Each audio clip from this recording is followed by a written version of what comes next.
என் பேர் மதிநீர செல்வன். நான் கிட்டத்தட்ட ஒரு 40 வருஷமாக இந்த பெயிண்டிங் இதில் இருக்கிறேன். நான் ஒர்க் பண்ணதும் பெயிண்டிங் ரிலேட்டடாக இருக்கிறது தான். ஒரு ஆர்டிஸ்டாக தான் ஒர்க் பண்ணிட்டு ஒரு 33 வருஷம் கவர்மெண்ட்லேருந்து ரிட்டையர்ட் ஆனேன். படித்தது சென்னை ஓவியக் கல்லூரியில் 70லேருந்து 75 வருஷம் படிச்சிருக்கேன். பட் என்னுடைய இது ஆயில் பெயிண்டிங்கு.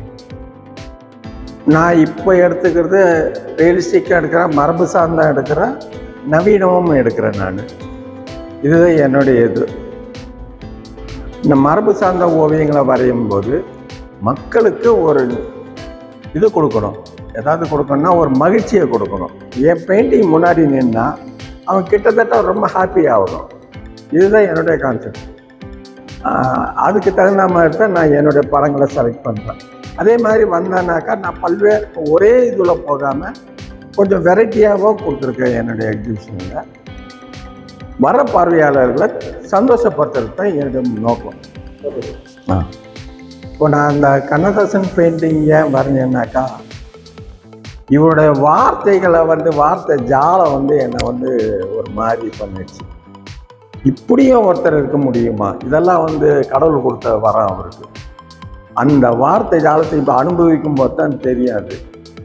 அந்த ஒரு காரணத்துக்காகவே இவரை நான் ஒரு பெயிண்டிங் பண்ணணுன்னு ஆசைப்பட்டேன். அதை பண்ணிட்டேன்.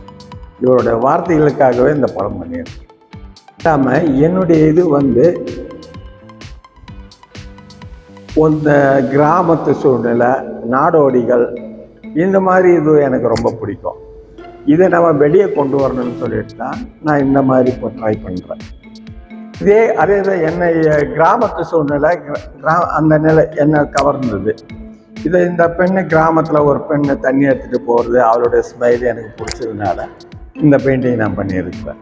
ஓவியம் ஆரம்ப காலத்தில் ஓவியத்தை அது எப்படி வெளிப்படுத்துறதுன்னு தெரியாமல் ஆதி காலத்தில் குகைகளில் கிடைச்ச மெட்டீரியல், சுண்ணாம்பு, கறி, இதை வச்சு தான் அவங்க வரைய ஆரம்பித்தாங்க. அதனுடைய நாளையில் அதை வரைஞ்சி அதுக்கப்புறம் கோயில் இதில் கோயில் சார்ந்தது, புராணங்கள், இதிகாசங்கள், நம்ம மன்னர்கள், இது எல்லாமே ஒரு ப்ரொஃபைல் பேஸில் வருங்க.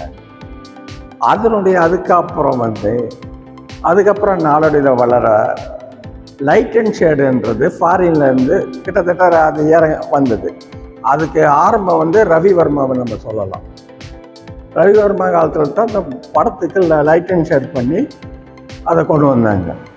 இது இப்படியே போய் கடைசியில் புற உணர்வுகளுக்கு முக்கியத்துவம் கொடுத்துட்டே இப்போ இருக்கிற சுச்சுவேஷன் உள்ளுணர்வுகளுக்கு முக்கியத்துவம், ஆர்டிஸ்டோட உணர்வுகளுக்கு முக்கியத்துவம்.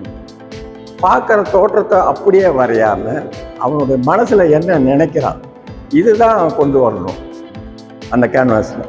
அதுக்கு தான் நான் என்ன பண்ணியிருக்கேன், ஒரு திருவிழா கூட்டத்தை என்னால் எனக்கு என்ன தோணுதோ அதை வச்சு வரைஞ்சிருக்கேன். என்னுடைய மனசில் என்ன வெளிப்படுதோ அதை வச்சு இதை வெளியே வரைஞ்சிருக்கேன். இப்போ நடக்கிறது ஓவிய கண்காட்சி, கோவை கஸ்தூரி ஸ்ரீனிவாசன் ஆர்ட் கேலரி. சரிங்களா? இது ரொம்ப நாளாக பல ஆண்டு காலமாக இது செயல்பட்டு வருது. இதில் முக்கியம் என்னென்னா, ஓவியர்களுக்கு ஒரு உத்வேகமாக, இதெல்லாம் வழிகாட்டியாக இருந்து நிறைய கண்காட்சி நடத்தி அவங்கள மேலே கொண்டு வர்றது தான் இவருடைய நோக்கமே. அந்த நோக்கத்தில் அவங்க சிறப்பாக செயல்பட்டுட்டு வராங்க. இதுக்கு மூல காரணம், இதுக்கு மேனேஜர்னு ஒருத்தர் இருந்தார், குப்புராஜ் சார்னு.